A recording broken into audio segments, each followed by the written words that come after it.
Kapatid, ito po ay nakita ko po to isang yabi. Yabi po to sa bahay. Ito yung yabi sa bahay nila. Pinto. Ito yung yabi sa labas.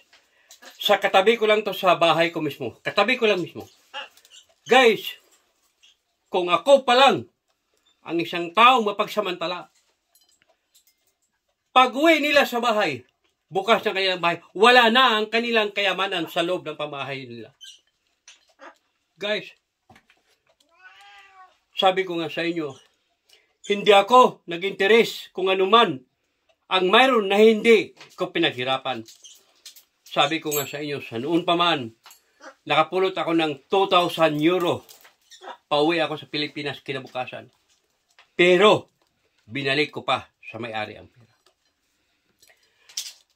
Hermana, hermanos, mira, eso soy llave, yo he encontrado mismo la puerta de su casa. Ahora voy a ponerme teléfono, está toda la puerta, su casa, y llámame.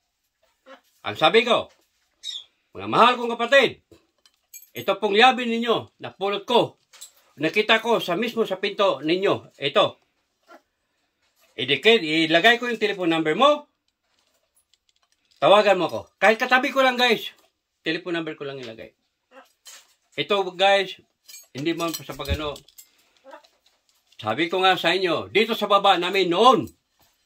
Walang tao. Niransak. Ubos. Kung ano man ang laman sa loob. Ito sa taas. Kailan lang. Niransak.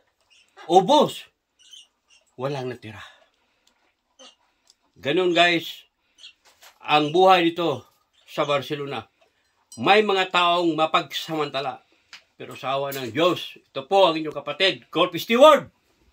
Hindi ko po pinag-intirahan ang mga bagay na hindi po para sa akin.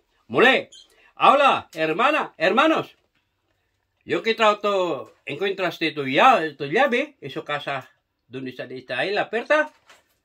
Ahora yo pongo mi número de contacto y llámame. Gracias. Soy Golpe Steward.